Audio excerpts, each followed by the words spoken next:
and I would see myself in a casket, and I would see my little kids looking over the casket with their cheeks, you know, their eyes, my wife, and just like, why'd you leave us? There's so much more you could have done for us. And I would feel that like I feel it now, but I would let it hit me. And I didn't want it to stop. I knew that it would eventually get me to flip the switch. And that was ultimately what got me to completely move on. And I think, unfortunately, for a lot of people, they wait too late and they can't reverse it. And I'm just grateful that I was able to reverse everything and clear out all of that. I'm on no meds or any of that stuff. But ultimately, it was the fear of death, but not even that. It was really how much I would hurt those that depend on me.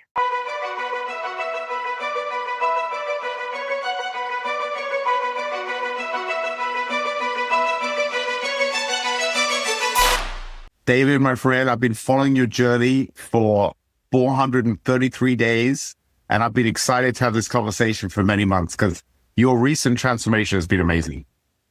Thank you, man. I appreciate it. I can't wait for it. And I thank you for making the time and having me on here today. So let's go back, say, a year and a half ago.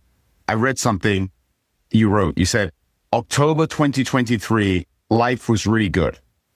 I was just fat and unhealthy. But this question would ring in my head whenever I would think about my next goal.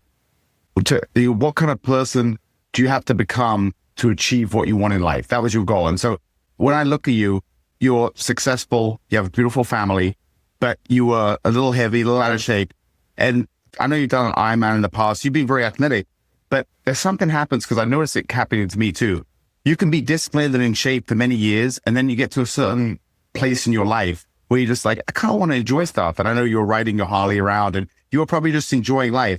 What happened that made you say, I've got to make a change? Because you haven't just gone from being a bit out of shape to being in pretty good shape.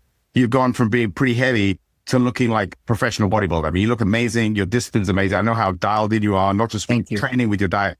It's really impressive, David. But what was the catalyst? Because I think if you could share that with people, I find it so inspiring. It makes me want to be better about myself and my habits. No, thank you for that. And just so we're on the same page. So I was training and I was ready for the Ironman, and then I got injured and I wasn't able to do it. But the whole journey of getting there, I definitely experienced every ounce of that. But to answer your question in regards to October 2023, I was extremely grateful, and I'll kind of back it up. We started our mixed martial arts school back in 2009, and we grinded up and down hard until 2016. And in 2016, I had hit rock bottom. I had given everything my heart and soul had to this business. And when I say soul, I mean, it was directly connected to my purpose. The mixed martial arts aspect was the icing on the cake. I wanted a platform in order to be able to speak to people, to mentor people of all ages. It was just part of what fulfilled me 100%. And mixed martial arts was just a vehicle for that. And we struggled up and down, ultimately to find myself completely broken. At that time, I was in immaculate condition because of the concept of being in the school and running it, and having to be in MMA shape, which everything about that. And in 2016, it took me years to piece myself back together, but we ended up hiring consultants that were professionals in our industry, and they were able to come in and basically said, you have all the pieces to the puzzle. We're just going to help you put it together. And within 30 days, they turned the business around. We broke records we had never seen before and had 350% growth the first year. It was absolutely insane. And we've never looked back ever since. But that did not heal a broken soul, a broken spirit. I was still broken. And it took me years to be able to piece myself back together. And for a while, I stayed in shape. But then I ended up falling into a little bit of a comfort zone because the money was there. The lifestyle was there. We were able to grow the business to the point where I didn't have to be in the business. I could work on the business. And that didn't require for me to be in tip-top condition. And so I just got lazy. I got complacent and was enjoying life and continued down that path. I ended up getting probably up to around 240 pounds. That's when I signed up to do the Ironman and dropped like 80 something pounds quickly and got an Ironman condition and then got injured. And it was after that injury, then little by little, just followed the same path. And I never had any problems or struggles with my blood work. Everything always came back good, no matter how fat and sloppy I was. And I'm 42 now, and October of 2023, I got my blood work back. And the blood work, I've got fatty liver, cholesterol, blood pressure medication. I mean, I'm on all this stuff, and I'm sitting there day in and day out. And I had these thoughts that I'm closer to dying than I am living.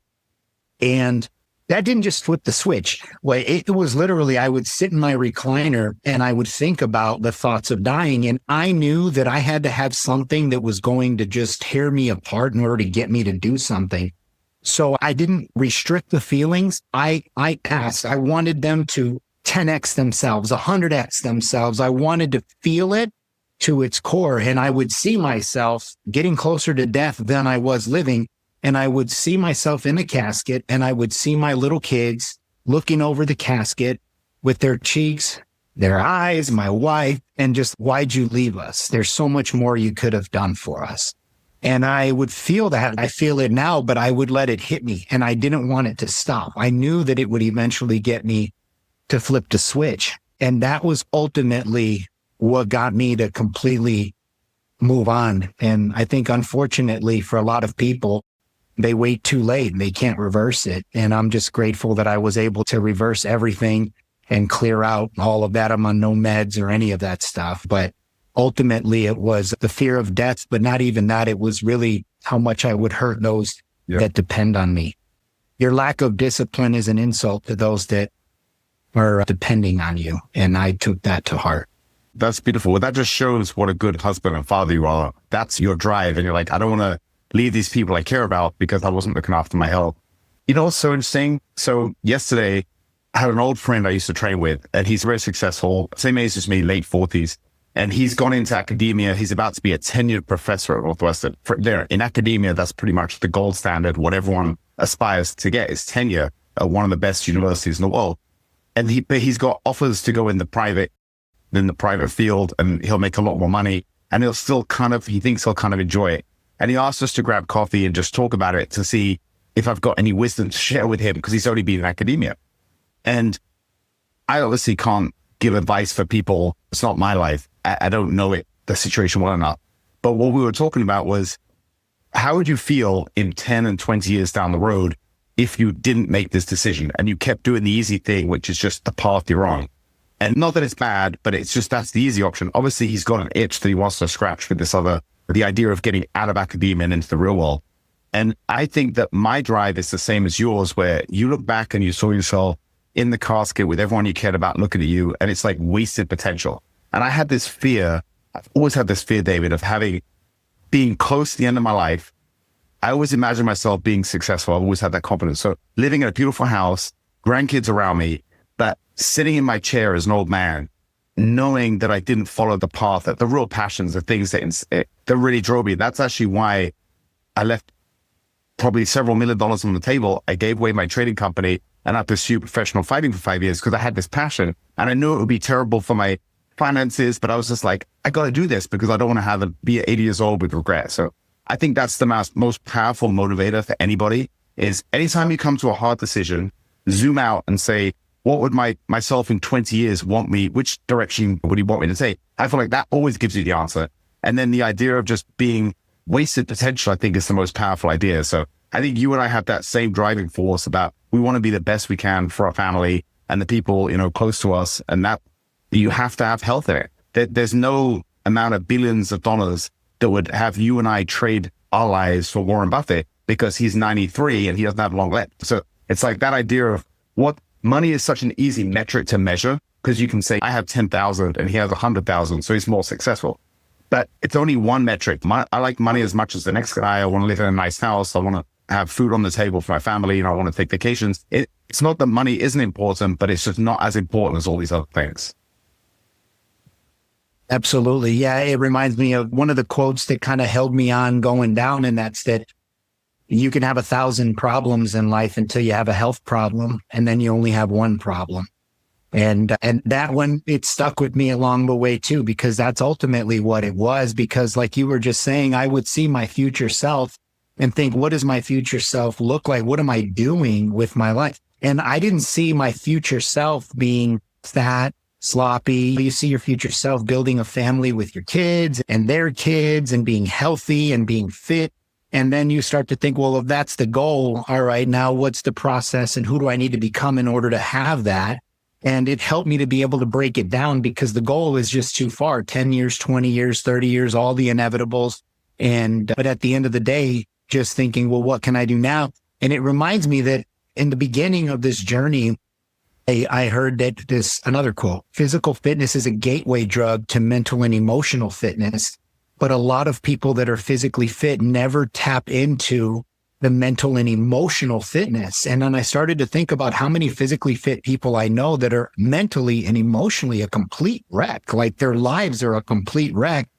And what they have going for themselves is they hit the gym and they're disciplined with their food, but mentally and emotionally. And then I look back and I've broken 2 times really hard in my life. And every single one of those times I was physically fit, but I was mentally weaker than what I had thought. And I always thought I was indestructible.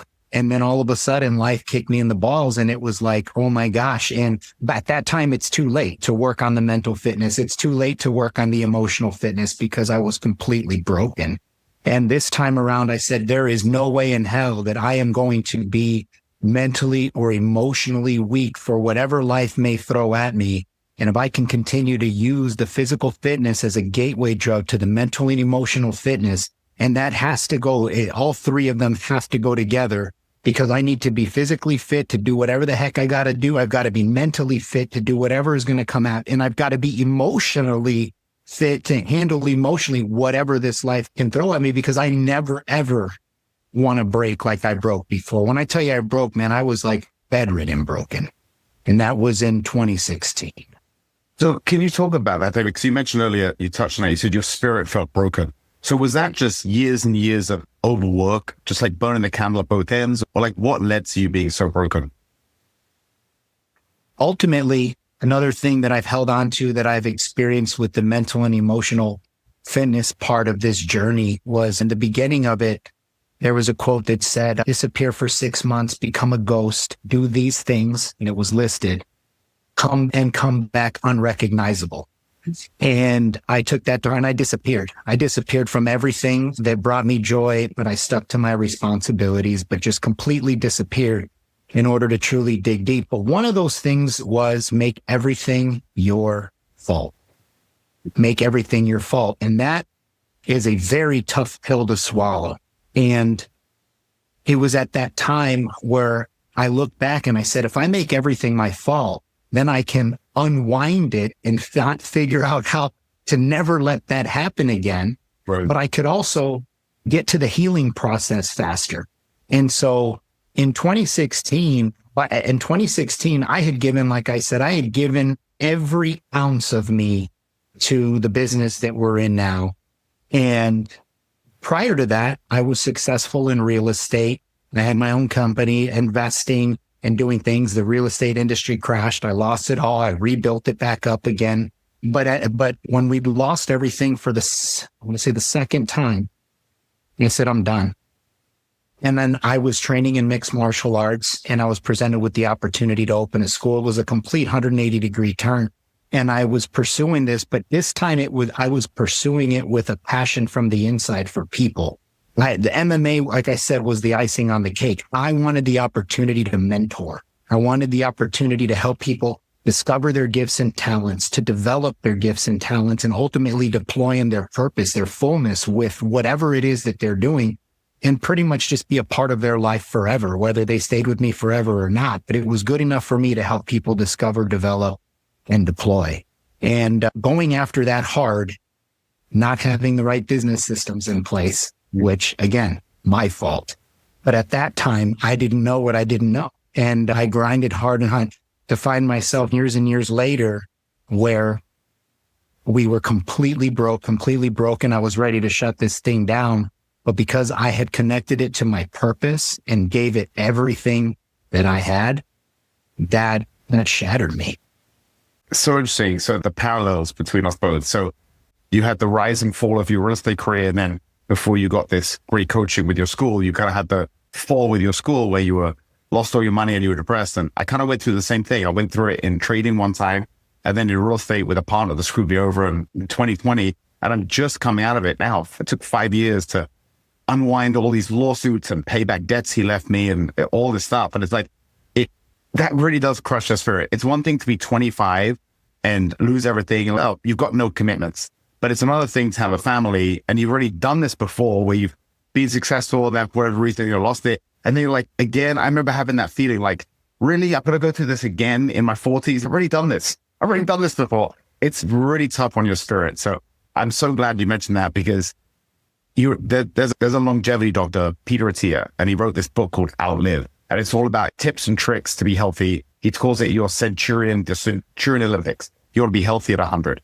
What do you have to do today to be healthy at 100? And my favorite chapter was right at the end of the book. He's talking about all this stuff for his physicality. And he's this doctor who's well-known, goes on all these famous podcasts. And then the last chapter of the book, he talks about having all these mental issues with depression. And I think his wife was going to leave him at one point and he had to I think he went into 2 or 3 times, went into rehab. And there's no point in doing all this stuff for your body if you're going to let your mind fall by the wayside. You're not going to have a strong spirit and a good mindset. And I never even thought about that before because for me, yeah, but it's so true because even those dark times that I mentioned, I was always in shape and that didn't help me.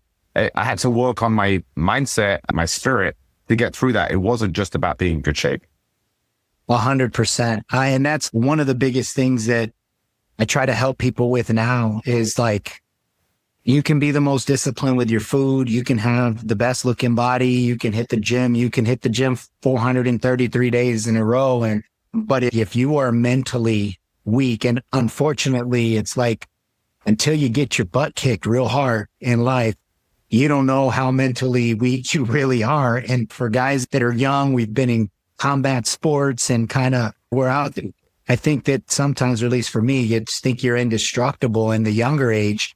And all that time, if I could, as I teach my kids now to strengthen their mind and to have a strong mind and to be physically fit emotionally, especially with this next generation, it's like they're emotionally a lot weaker than the generation that I was raised with, my father was raised with. And so, but I can tell you what, if you connect, and you know this, you connect the physical aspect of things and connect it to the mental and emotional and use the physical for the mental and emotional. I mean, outside of, I don't know, something that's out of your control, right? We say control the controllables. Anything that's not controllable, something can happen, anything can happen. But if you're mentally, physically, and emotionally strong, and that's something that's a muscle. It'll go away if you're not working it. And so continuing to work on that has been something that has been a lifesaver for me, for my family, for my company, for my 2 businesses. Like things are really good because of the emotional and mental strength. And obviously the physical is the icing on the cake with that one. So you mentioned this generation versus our generation, and I couldn't agree more. They seem incredibly fragile as opposed to there's a wonderful term called anti-fragility. Like you want to get stronger when you're faced with difficulties. You don't want to crumble and be broken. But I think 2020, one of the biggest lessons that I learned was looking back now, COVID was an incredibly mild thing. It wasn't like I think the bubonic plague in Europe in the 1600s, that had something like a 30% death rate and it was killing people that were young and healthy. COVID most people were, I think the average age of death, at least in the beginning, was over 80 with 2 comorbidities. So it's not affecting the young and healthy, and it's relatively minor in terms of pandemics throughout history. But the fabric of society pretty much crumbled. And I think, man, imagine if we got something like that, where it was killing the fit and healthy a much higher percentage rate. It'll be chaos. There'll be no society left because people were fighting over toilet paper. The most ridiculous thing. You're not going to die if you don't have toilet paper. So I think that's a worry for me as a parent is I want to raise my son and hopefully future kids to be strong. What do you do? How do you help your kids? Like, how do you talk to them about trying to develop this iron mindset? Because it's tough, especially when you're young and you haven't gone through hardships. Absolutely. So the one thing I do cherish about the relationship I have with my kids is that I've always had a very open relationship and helping them understand that they can talk to me about anything and being very careful on how I respond to them. And really, my son is 15, my daughter is 13. And I'll give you the example, like with my son, when I trust him with something from young, whether it be the iPad or a certain app or whatever it is, I just say, son, build a relationship with me and talk to me about certain things that emotionally or mentally that you see, any experiences that you go through in life. I want to know about them. And trust me, you son, there's nothing you're going to tell me that's going to make me mad or blow my mind away. I want to talk to you about it. Now, there were things that would come up that a natural reaction would be discipline. But when I'm able to sit there and break it down and talk to him and explain to him the domino effect of that decision or the domino effect of what could happen over time when that is compounded over time and the result of that. So the relationship and bond has always been through real deep communication, but I would also credit my dad that from 12 years old would feed me books, little how to win friends and influence people and different ways to be able to genuinely communicate. And if you dumb that down to the level of wherever your child is at, but you utilize the skill set of actually being able to effectively communicate and ask questions instead of making statements, listen to understand, don't listen to reply. And that's one of the bigger ones is that naturally we listen to reply. It's no, I want to listen to first understand because I was used to rule with an iron fist when it came down to my company until my consultants would ask me to see the videos of my meetings. They'd be like, dude, you can't talk to this generation like that. You really need to go about it another way or you're going to be clicking restart again. And at the end of the day, it was one of those things where, okay, I'm going to get the end result. I just have to go about it asking about 10,000 more questions instead of me just making a freaking statement. And so applying that concept too with the kiddos has been wonders. I mean, they're still young and my hopes and prayers is that things continue in the way that they are, but they have a pretty solid foundation with the relationship aspect. That's amazing because when I think about the fear that I have with my son, and hopefully we'll have a daughter one day too, is a 13-year-old daughter and a 15-year-old son. That's got to be one of the most challenging ages for most parents. You hear so much about online bullying between women. They can be absolutely ruthless between girls in high school. They can be absolutely ruthless with each other. And then at 15, a lot of boys are going to be trying to rebel, kind of find their own character, rebel against their parents. That's kind of most people go through, most kids, that's one of their most rebellious, difficult stages. So the fact that you're really focusing on how to communicate with them, so they're always going to come to you with their troubles, they're not going to be scared to tell you something. That two-way communication with your kids is something that I hope when Victor's older, I'm going to have that same thing with him, where he's not going to be afraid to tell me everything. Has it been tough? Looking back now, obviously, I don't know what it's going to be like, but he's older. But if you compare your son to when he was 4 years old to now, is there certain periods that were harder than others as a parent? No, not at all. And I will say, well, the only hard time is when my son was born in 2010. And when I told you I broke down completely in 2016, I mean, he was 6 years old, but to them, they didn't understand what mom and dad were going through. And my daughter was a couple years younger.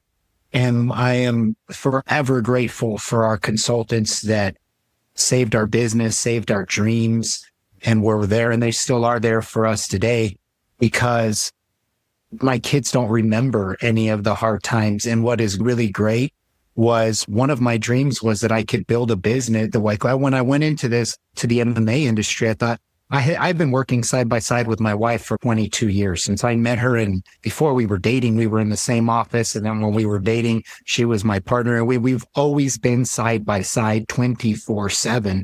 And I was like, I don't want it any other way. I want a business that I can build with my wife, but I also want something where my kids can learn from me, not just as their father, but my kids can learn from me as a superhero. Because us as kids, when you're on the mats with a sensei or a coach or something, they're the superheroes. And I would see hundreds and hundreds of my students, the kid I was a superhero to them. And I'm like, if I could be that superhero in front of my kids from little, then that's going to separate, I think, the majority of relationships that fathers have with their kids. And it's going to give me a winning edge compared to what is out there. So being able to do that with them.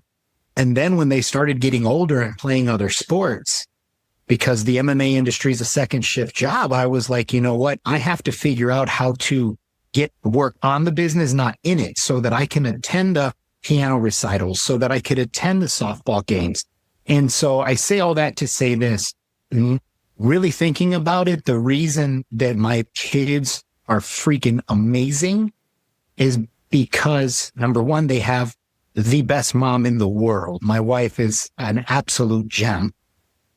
But there's something special that only a father can give to their kids. And being present in their life, the amount that my business has allowed for me to be present in my children's life, I can't say that it would be the way it is if it wasn't, because I'm a different pillar in their life as a father, as a male figure, role model, being present and doing everything I possibly could to get to the point where I could spend time. I spend a lot of time with my kids. My wife and I never are convicted if we have to go on, if we're going to go on a her and I vacation, or we're going to do date nights all the time, because we're with our kids all the time. So being present, and I can't speak from a woman's perspective other than I know how important my wife's role is in their life, but being a man and being able to be present in my kid's life, it's a game changer.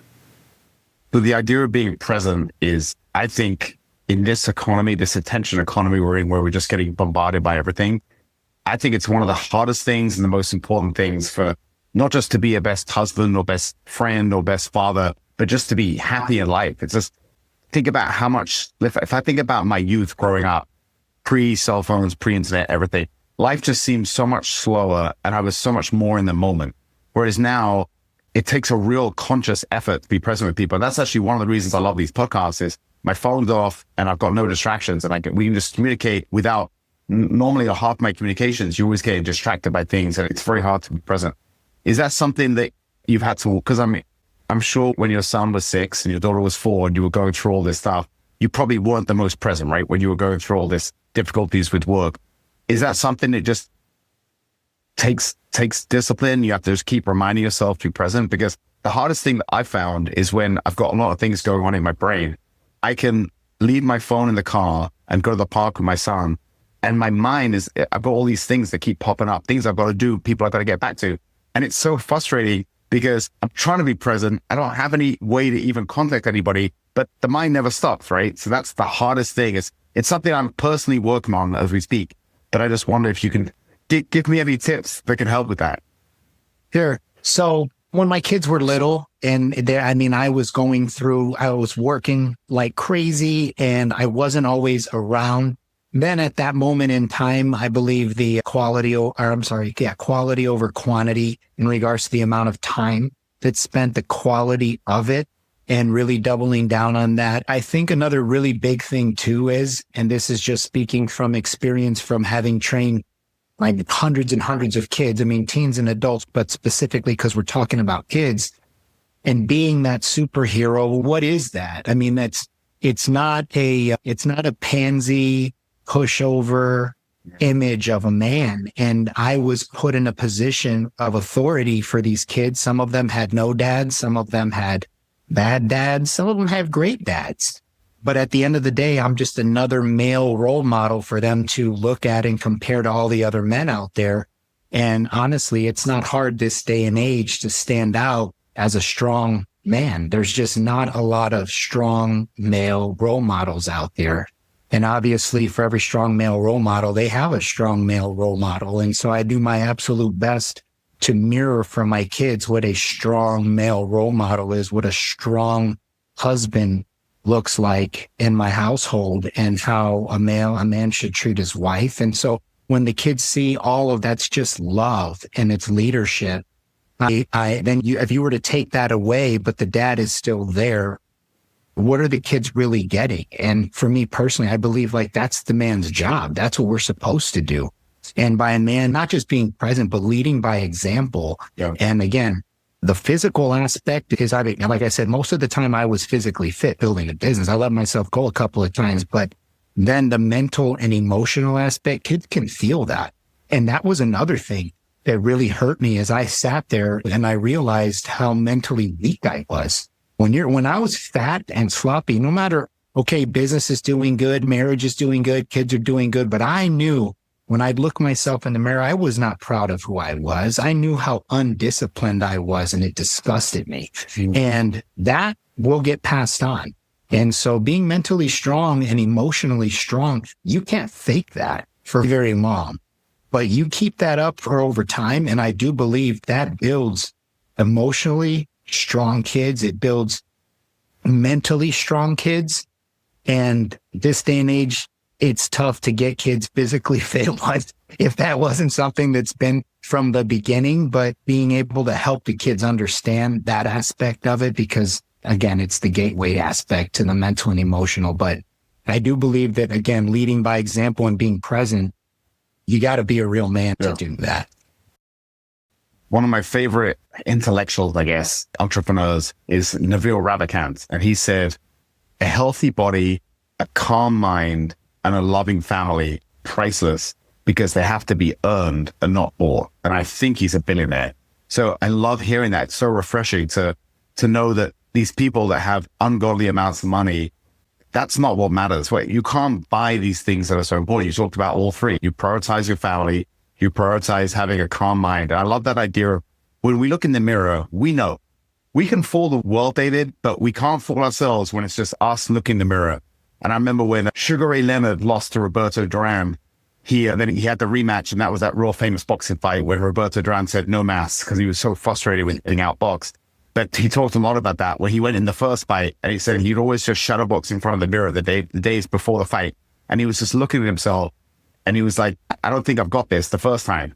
And he lost in a tough fight. And then the second time when he was just alone, just him in the mirror, he knew he did the work. He's I've got this. And I love that idea of, I find that so inspirational because I know that I'm not going to get happiness from love and prestige from random people. That's not going to, I care about my very small circle. I care about what they think of me. And I care about most importantly, what I think of myself when I look in the mirror. And I think that's such an inspiring thing because it's like they call it, I think, intrinsic and extrinsic motivations. So the extrinsic motivation is, people will think I'm great and I'll get fame and status and money or whatever it is. But the intrinsic motivation is when I look in the mirror, I'm proud of the man looking back at me. And I think that's real motivation. That's the way to happiness too. Yeah, it is. It is like that was another one of those things that just came with the pursuit of the mental and emotional is you realize how mentally weak. I mean, I'll just say it. And if you got to bleep it out, but this is exactly what I would do. I'd look in the mirror and I would say, you are mentally, emotionally a weak little bitch. That's all I would do because that's what I felt like. The world thought I was this strong, mentally, business, the family, the why, blah, blah, blah. But no, I knew when I would look myself and it would disgust me because I recognized how undisciplined I really was and the domino effect of that and what the sacrifice was. And I think Khabib had said it, that sometimes it's not discipline, it's sacrifice. And there's a big sacrifice that does have to be made in the pursuit of discipline and doing what we want to do. But ultimately, it's got to be something that's on the inside of you, for me at least, you know. Yeah, that sacrifice is every time I say yes to something, I'm saying no to something else. So if I say yes to having dinner with my buddies, I say no to taking my son to the park and hanging out with my wife at the end of the day. But these little things, every time you say yes to something, you say no to something else. And the older I get and the more demands on my time, the more I'm really careful what I commit to because I know there's no free lunch. Like the thing that drives me nuts about politics is they pretend there's like a free lunch, a free kind of solution that's going to, if you elect me, you're going to get something for free. And Thomas Sowell, the economist, talks about it. There's only trade-offs in life. There's nothing's for free. There's always a consequence to every action. You can give free checks, stimulus checks to everybody because you stopped them working during COVID.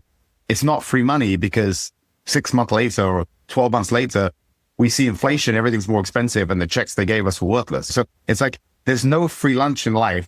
And I think that's what I love about your journey now. And the things that I try and prioritize is when we wake up every day, we know there's certain non-negotiables that we built into the fabric of our day. And one of yours is you've had 433 days of unbroken exercise. And we were talking a bit before I started recording, but you know, I try to do something every day. Occasionally the day gets away from me. I don't lose sleep on it, but I think it's kind of cool. You and my other friend, shout out Louis, he's just over 2 years now where he hasn't missed a day running, and he does it. It's not that his body might need a break every now and again, but for him, it's the discipline muscle that he wants to exercise because he's using running as a vehicle for him being his best self in business and in life. And I think that I'd love to talk a little bit about when you decided to not miss a day working out, I guess, because I think it's really cool. And I almost want to go on that. I almost want to really try to not miss anything ever. I want to do some kind of exercise every single day because I just think I love the idea of an unbroken chain of discipline. And I think that success by doing that is going to translate to all these other areas of your life. Sure. And that's the thing is because we want to translate it into something else, then we use it as the gateway. Yes. Instead of the people that just train every single day, but it's not in pursuit. Like they could have so much more applying the mental and emotional aspect to their marriage, to their kids, to their business. Like, how can you not give more to your kids, to your wife, to your business, to everything when you're mentally working on yourself daily, emotionally working on yourself daily, and recognizing, and when I say working on, like recognizing, hey, I was a little bit emotionally weak there. Like I got emotional, angry about that, or I was emotional or concerned or worried or stressed, or what the heck was that? Was that a mental weakness? Was that an emotional weakness? You're just aware. And then you begin to work on it. And it's, oh, okay. But the thing is that in order, like for me, the clarity to be able to be aware of it and actually do something, if I'm not training daily, it offsets, I don't know, chemically in my body. I'm just not the same. If I don't work out or do something now, I started taking active recovery days just because I was going for gains and I was overtraining and I needed to give my body. So on an active recovery, but I'm still doing something. I'm at the gym, I'm at the trail, I'm doing something. But I think it's just the mental thing that gets released that allows me to perform at a way higher level with my kids, with my wife, in my marriage, in my business, with my staff, in all areas. And it's not like we grew the company significantly, me being fat and out of shape. But there has just been magic that has taken place in every area of my life since I decided to upgrade my identity, I would say.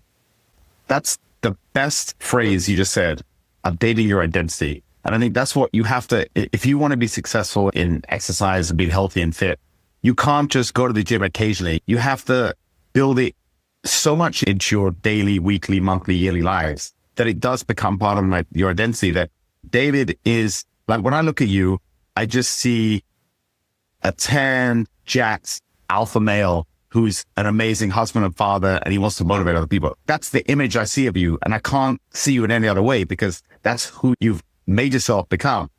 And it was funny because I remember seeing you having a good time when you were a little bit out of shape.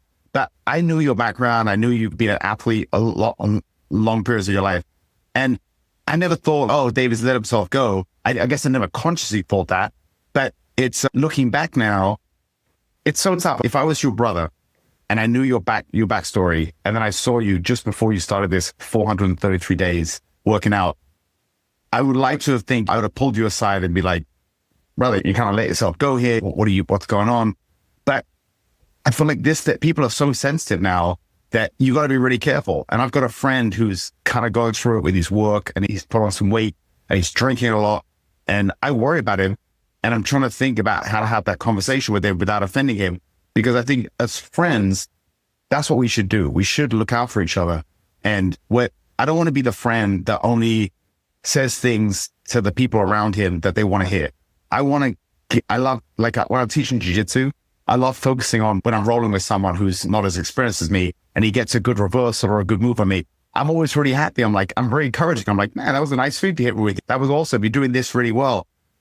I want to be a motivator. But at the same time, I also want to tell people things that they don't want to hear, but I know they have to hear, because I've had friends that have told me that in the past and it hurts, but I'm always so grateful for it. As soon as the initial sting wears off, I'm always so grateful to hear that. Yeah. Yeah. It's funny you say that, because I have a very small circle, but one of the guys in my circle, it was funny. I'll never forget. I was in my garage, something fell on the floor and I went to pick it up. He's like, why are you bending down like that, dude? You're freaking fat. You need to get your shit together, man. Come on. And I'll never forget it. And I laughed, but like he has stuck closer than blood for many years. So I do think that depending on how close someone is, the way to go about that. But for me, I appreciate that anytime. And it doesn't have to be somebody that's close to me, as long as I know they're doing it respectfully. Then yes, with good intentions, man, I love that. But again, I do think it takes thicker skin for most to be able to be in that. So when he said that to you, was there an initial sting, or you just kind of laugh it off and then thought about it later?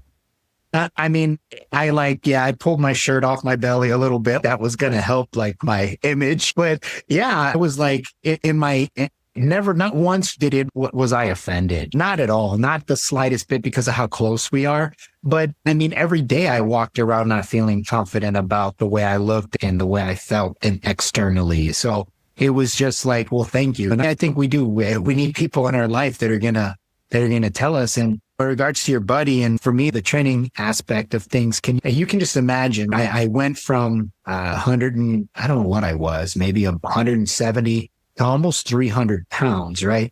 You don't just do that by eating Twinkies alone. I was partying. I was freaking eating like crazy, late night eating, this, that, and the other. So there was so many routines that became habits over time, because I had this freedom and more comfort in my life, that in order to undo that, because this is the third time I've gotten big. In 2008, I think 2007, I blew up to 265.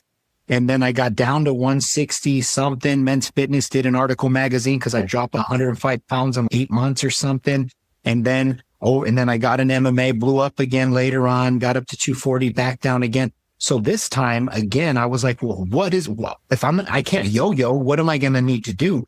And so that was where the mental, physical, and emotional, I said, well, okay, if I go after the mental and emotional aspect in parallel, but how can I do that and make it freaking hard? You know what? I'm not missing a day. I'm not missing a day, because when you commit to training, and specifically training in the morning, I can't say that every single time, but I'd say 99.9% it's in the morning. Why? Well, in the beginning, it was because if I knew I had a morning workout, the night before's routine going to look very different. I'm going to be saying no to a lot of dinners. I'm going to be saying no to a lot of late night bike rides. I'm going to be saying no to a lot of things that are going to alter my decisions the next morning. And it sucked. And it was a dark time. I had to say no to everything that brought me fun, everything that brought me joy, to this like very good lifestyle. I had to say no to it. And and no one will know except me how hard and dark those times were. Those were some hard freaking times, because I had to say no to everything that I had created a lifestyle around in order to rebuild again, until everything was completely choked out. And then I was able to say, okay, you know what? I can go out here and there. I can do this. I can do that. But my commitment to train is the same. So it's still today like that essentially is what helped hold those routines until they were habits, to where it was like, all right, I'm done with all that crap. I'm not a morning person, so sometimes I walk out in the morning. Normally I try and walk out noon to early afternoon, because I like to walk a bit, my day job, and then try and break up my day. But what you just said that's so interesting. That's so true. If you commit to working out first thing, it's going to completely change your habits in the evening. And I never thought about that before, but that's a fascinating concept. And here's the other thing too, right? Because it doesn't change them right away. So you're going to test yourself. And what I did was I tested myself fine. But guess what? You know how hard it is to get a solid workout in first thing in the morning when you've been being an animal till 1 or 2 o'clock in the morning? And I know, because we were just downtown for my wife's 40th a month ago. And I didn't get to sleep, I think, till 2 o'clock in the morning. Now, I never did that I didn't go out for long time, but I do now every once in a while. But I was there the next morning in the Trump Tower working out first thing in the morning. Those are brutal. Those are brutal. But it's always a reminder of to not go too far too often so that you fall backwards again. So that's also another thing that's really helped is first thing in the morning, because you will make different eating decisions and drinking decisions and partying decisions. Things change because it hurts the next morning. And then you just realize it's not worth it.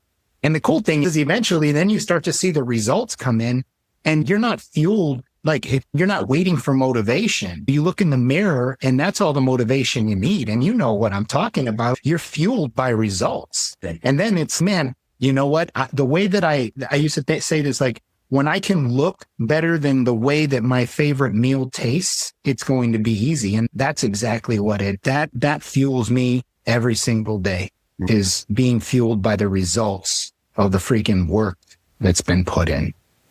So you said when you started, you stopped doing all the things you love doing. And so can you compare a little bit to, I guess it's the difference between short-term happiness of like me having a late night, eating a dessert late at night that I know I shouldn't do. And I get the short-term sensory benefit. And then after I feel disgusted and sick with myself, and then the next day I feel kind of sluggish and I'm craving more sugar because I had a bunch of sugar the day before and I have a sweet tooth. And so it's like, when you compare yourself to before, when you were a bit out of shape, but you were doing things, you and your wife were out with your biker friends, you looked like you were having a great time. So you were having a great time, but you didn't feel good about yourself physically. To now where you still have, like you said, you were last month in the city having a good time for your anniversary, but you're much more disciplined with yourself, that you're also really happy with yourself. Can you talk a little bit about, you know what I'm saying, about the difference between? Sure. So one other thing that I did, and I just don't quote it anymore, but 433 days into not missing a day of training, but of those 433 days, I went 350 something days without having a cheat meal. Wow. 0. Okay. So David, let me just say that for me, as impressive as your workout streak is, that is far more impressive because it's hard. Yes. It's harder. Much harder. Yeah. Cause you can be kind of mentally weak for 23 hours in a day. And then you can be like, okay, I'm going to bust my ass for an hour in the gym and get a good work at it or do whatever you're going to do. But to not have a cheat meal is being disciplined from morning to night every single day. So for me, that's actually even more impressive. And I didn't realize that's incredible. And that's the mental. Think about how many decisions we make based on cheat meals, sugar, cake, all the stuff that are emotionally driven. We're emotionally driven, mentally weak, and lack discipline if we know we shouldn't do it, but we do it anyways. And that was what I said. I said, you know what? I'm going to have 0 cheat meals. And I was on the Keto-Carnivore Diet for, I want to say 9 or 10 months before I got into a carb-based bodybuilding diet. But during that Keto-Carnivore time, I'm telling, like, there was no cheat meals. And then the first time I ate carbs, but it was part of the diet, I did not consider that a cheat meal. It was rice or sweet potatoes, but still I stayed with it for a long time. And then I think it was on my birthday or something, I had a slice of pizza or a couple slices of pizza. But the no cheat meal aspect was saying I'm going to reverse, because then it changes the excitement of going to breakfast at your favorite place. What are you going to get? You're going to get freaking eggs and chicken or chicken sausage. Like, it's just not as fun. Okay. So you know what? Then we're not doing that. Or your lunch place or the dinner place, or going out to dinners that are not necessary. And then all this stuff like, well, I can't eat. I can't enjoy that. And going for ice cream, no. So it's like, that was also a big part of it. And that helped the training aspect because there was no cheats. And then it also cleaned up my internal organs and stuff like that. I mean, I got off the blood pressure medication and my fatty liver had gone away and all the other stuff. One of the things that's coming from Europe that's very different here in the US than in England, it might have changed. I've been in the US 23 years, so it might have changed. But when I came here, I was really shocked at the amount. Like, if you go to a doctor, like when I was trading, my old business partner, who was also from Europe, he would drink like crazy and then not sleep much and then trade all day in the trading pit and then drink again all night. And he just got in this cycle and eventually he collapsed. Now, it's obvious that the reason he kind of had a bit of a physical breakdown is because he wasn't looking after his body and he was having all this alcohol. But when he went to the doctor in the US, instead of them saying, well, what is your lifestyle like? They just gave him all this medication. And he kept the same, he took all the medication, and then he kept the same lifestyle going. And then he had a real collapse. He was gone for like months back in Europe, and we had a trading company together. So I'm there by myself. All the guys in the trading pit around me are like, Lawrence, like, why don't you ditch this partner? He's been gone for a couple of months. You've got all the stress of the company. What is going on? And then eventually he came back and they said, whatever you do on this medication, you have to stop drinking. And then he kept drinking. And then we ended up, the company went its own separate ways. And it was like a divorce. We had everything together, joint bank accounts. He was my best friend. It was very traumatic to go through. I'm sorry, man. No, it ended up. I went through something very similar. And it was alcohol, roommate, business partner, and everything. So I'm sorry, man. Yeah, that's hard. Thank you, brother. But I guess the point is, that's the American system is you don't look at the lifestyle as much as just, oh, here's the issue you're having and we're going to give you medication for it. So the fact that you're off all that stuff just because you're living a healthy lifestyle, I think it's really refreshing for me to hear that, because I know it intuitively, but you don't hear too many people talking about that. And I think I love the fact that RFK Jr. is doing his thing where he's just making us so much more aware of all the bad things out there in our food supply. We take it for granted. It's like raising kids. Like, you have to be so careful with what I love my wife, but every now and again, I'm like, baby, are you seeing what's in the ingredients here we're giving to our son? Oh no, we're all busy. We don't have time to go through every ingredient list. To an extent, we have certain trust that if we buy something and it's packaged as being healthy, it's going to be pretty healthy, which isn't the case. So I guess I'm so glad you mentioned that, because I think it's really refreshing for people to hear. You don't need to be on some of these medications for life. You just have to make some lifestyle changes and your health is going to get infinitely better. Yeah. Yeah. And as long as you make them and it's done over time, and you have to be patient, because it doesn't happen. Everyone wants results overnight. And for me, it was like, I just created, like I said, I had the goal to clean up the inside of my health, the outside of my health. And I said, okay, I'm going to eat whole foods, real foods, and I'm going to stick with it. And I always think of you every time I see a bison burger, because the first time I met you in person and we went to dinner, you had a bison burger. So I've had 3 of them in the last 2 months, and I always think of you when I have a bison burger. But what can I ask you? What about like how you feel now? I mean, I guess it's always hard, but looking back to say yourself 2 years ago when you weren't in the best shape, and you now, you probably do less hedonistic fun things now than you did before.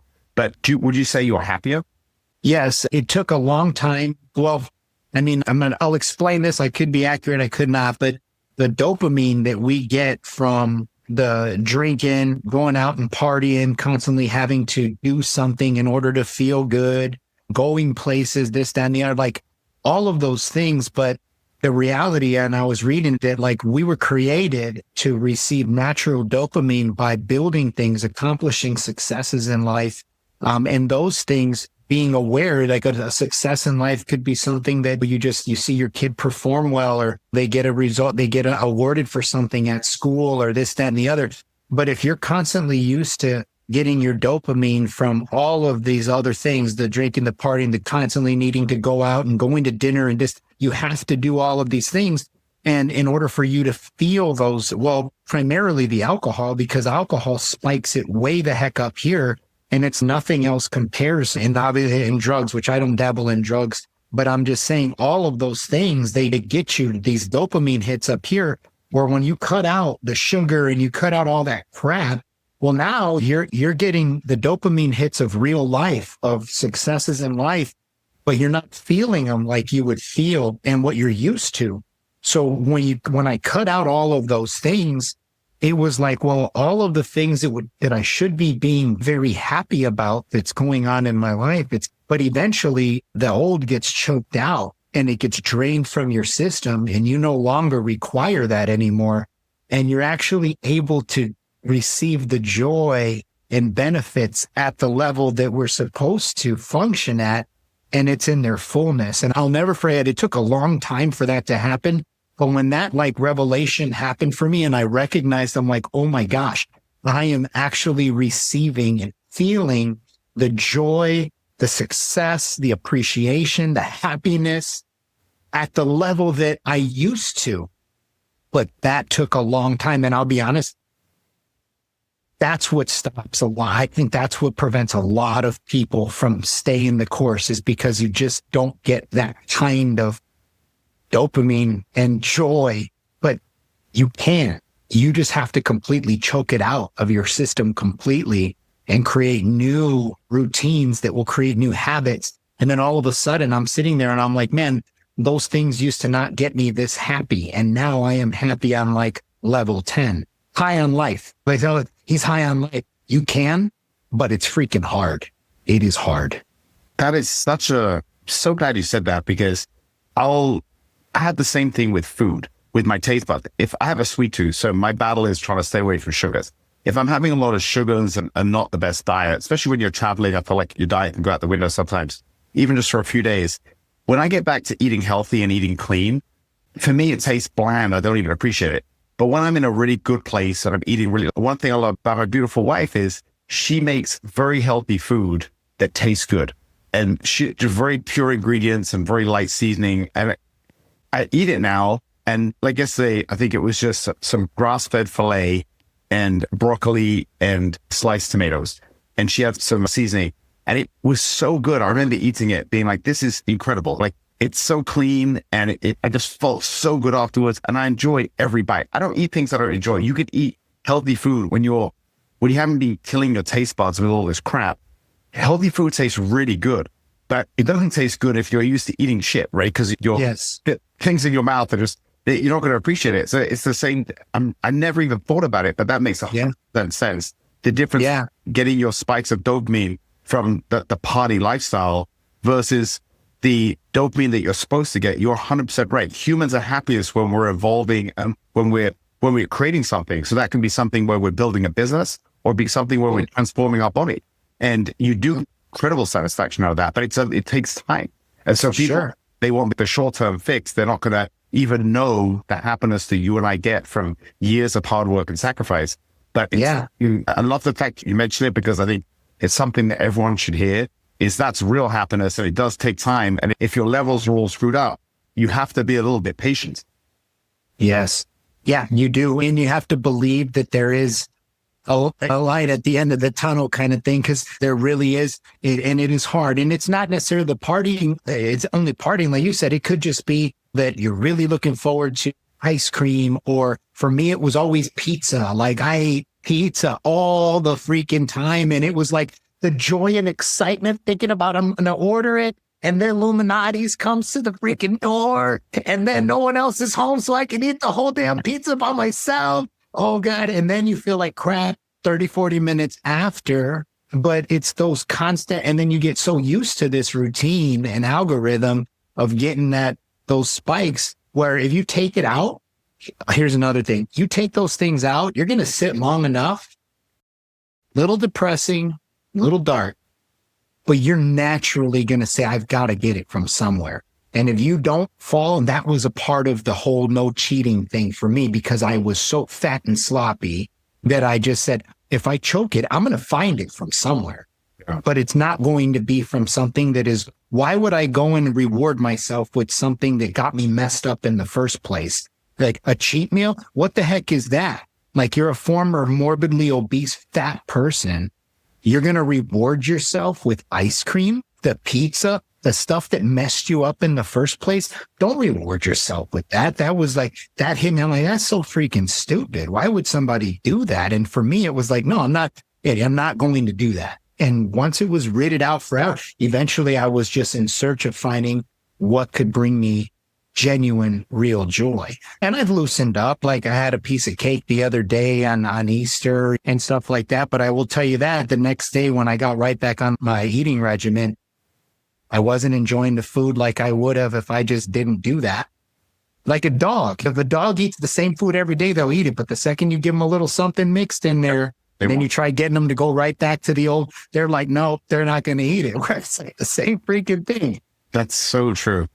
Last thing I want to talk to you about is one of the things I really love about you is the fact that you wanted to have this MMA school as a vehicle for development for these kids. And I think that a lot of people that will listen to this that I know that have young kids, one of the beautiful things I've noticed is a lot of parents that have never done any type of martial arts will send me photos of their 4-year-old, their 6-year-old, their 8-year-old. Oh, he just had his first jiu-jitsu competition. He's been doing jiu-jitsu for a year. And I didn't even know. And they like to tell me, because I know obviously I've been in jiu-jitsu for several decades now.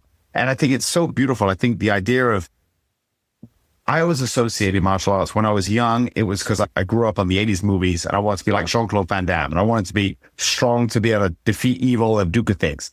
And then I became a competitor. So I was looking at just the skills. I want to get better to compete and to win. And now I'm older and hopefully wiser. I see it exactly like you said, like it's a vehicle for my own spiritual development. And for young kids, I think that in any age, it would have been useful. But I think especially now with the temptation and the pull from screens and just all the unhealthy people around them, and what is normal and acceptable is so pathetic now in terms of most people's standards. I just think it's so important for young kids to have an outlet like that and to have a mentor like you. If their dad's not around or their dad's a shitty dad, they have someone like you who looks like a real life superhero who's in front of them. And that is very motivating. Can you talk a little bit about just mentorship? Because, and then the same side, like you're not too proud to also get coaching for you to have the best school. And like you said, the results were incredible. When you got the right coaching, suddenly your revenue quadrupled. So just the idea of just being a coach and being open to coaching, I think is so important. Sure. So, I mean, now that it's shifted, we work more on the business and then inside. I mean, we have coaches and staff that run the whole place, but then my focus then shifts to them to equip them to hit the mat. Because when I was there, we probably had 200 students. We've got over 500 now. And so I can't hit all of those people, but if I can duplicate that heart into my team, and my team can pass that on. So as I've gotten older, it shifted to where my time is more meaningful spent with my kids and my family and attending their games and their things that they do than being there and leading a flock of 30, 40 kids or 50 adults or teens. Like for me right now, it's operation home based, but what fulfills me is spending time with my team, mentoring the team and getting them to transfer that same heart. The one thing, like I told you, is to help people genuinely discover their gifts, develop their gifts, and deploy into their purpose in life and know, because when it's a part of you, and the great thing is then we can teach them, but there's also an easier way to do it than trying to figure it out on your own. Once you find out what it is that you want to do, find somebody out there that's already accomplished that. Copy and paste. And if you can get next to them, get next to them. If you don't have money, but you can mow their grass and they're going to give you knowledge. But man, had I only known that though. In 2012, we started in 2009, 2012, we would get the magazine from the Martial Arts Success magazine. We'd get it to our house every single night and read these stories of these successful people and think they're full of crap. There's no way that their schools are that successful month in and month out. From 2012 to 2016, guess who was the one that my wife made me call when I was bedridden and had to get this thing off the ground? She said, you got to call them and see. I called them. I thought they were full of crap, but I had nothing to lose, gave them a chance. And they literally flipped our world in 30 days. 30 days by just finding somebody that had accomplished what we already wanted to accomplish and paying them to teach us how to do it and working out a way for us to afford it. So when we teach people or the kids, we can bring it down to their level, or the teens or the adults, because the cool thing is our industry does attract a lot of teens that are troubled teens. It attracts a lot of young adults that are there to get their frustration and their anger out and stuff like that. Not everyone, but it does. Those are the gems, because it doesn't take much to turn them from left to right. All they need to do is just be exposed to something. And it's always finding what that is, giving it to them. And that's fulfilling for me. David, when you got the coaching that really transformed your school around, what are some of the things that maybe like the principles that you learned that might not only affect other people with a martial arts school, but in general help their business? Is there anything you could share? Yes. First, set a goal. So what is the goal? For us, the goal was I wanted to be able to get the business to a place where I could work on it and not have to be inside of it every day. That was the goal. Okay. Well, how much money do you need in order for that to happen? Okay. Once you figure that out, now finding somebody that can give you that's already accomplished that. These guys have already accomplished that. And then it's okay. Well, now the goal is not important. It's the systems that are needed in order to get you to the goal. Same thing with weight loss, nutrition, fit, any business. It's the same thing. What is your goal that's going to leave you fulfilled? When do you want to accomplish it by? Find somebody. So that was it. They just gave us the systems. And for us, like it's the phrase, you don't know what you don't know. Like that and then you're like, oh my God, if I only knew then what I know now, man, what my world would have been different if I picked up the magazine in 2012 and called them from 2012 to 2016. That would have bought me 4 more years of success when my kids were so tiny. But whose fault is that? And that was going back to the beginning, is making everything your fault. And for me, I said, you know what? It was because I had been burned in business before. I thought everyone was going to hurt me. Oh, wait, go back. I've been burned in business before. Why were you burned in business? Could you have done something differently had you had different knowledge and not do that? Were there clues along the way that you overrode? Did you discern certain things, but you let your emotions override your discernment and you kept letting it happen? And then it came to bite you and now you're crying about it? Yeah, that's true. Yeah, I did see those things and I just kind of overlooked it. Oh, okay, so whose fault is it, David? It's your fault, David. Okay. All right. So making everything my fault. And then I was no longer so sad about the years where we struggled and all of that stuff because I owned it and said, you know what? No, that's my fault. And the best part about the consultants is that we found people that we could trust. And that took a little bit of time because I had been burned so many times in business and I was hurt. So yeah, but that was a game changer. Brother, it's funny because you might not realize this. So I'm going to tell you, because people have said this to me and I haven't realized it either. But there's days where I want to get a workout in and I'm just tired and I'm not feeling my best. And I'll see one of your posts on Instagram and I'll see you getting after it, looking so tanned and jacked. And I'm like, let's go. And you really do. You've been giving me and everyone else who's following your journey that positive energy. And it is beautiful, man. And not just with your physical transformation, which is remarkable, but also the fact that you've always prioritized you getting your wife and kids to work out with you and you're making it a family affair. And I know what a good husband, I know what a good father you are. And it's really beautiful, David. Just having people like you in my life, it makes me a better person. So I know we don't talk every day, but I wanted to share that with you because I meant it. Like that, there's a reason I was looking forward to this conversation so much. Is I love getting that inspiration from people like you. And it's, yeah, you put a post about a workout out and you forget about it. But the ripple effects is it gets people like me to work out harder or work out when I was maybe going to take a day off. So I just wanted to share that. Yeah.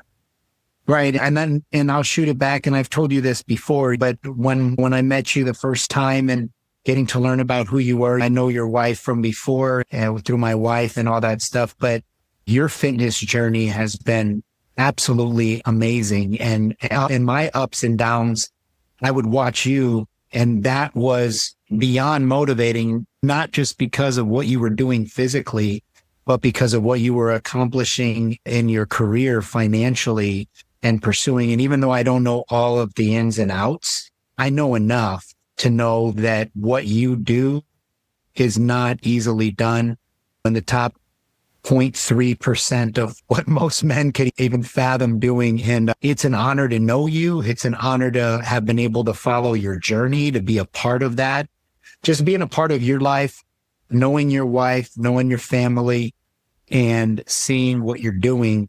It is inspiring because men like us need men like us. And it's very hard, but that when you have that type of accountability or that kind of bond, or there's somebody out there doing it, because most guys don't, it helps you hold on one more day. Because this journey hasn't been easy for me. And like you shared, it hasn't been easy for you either.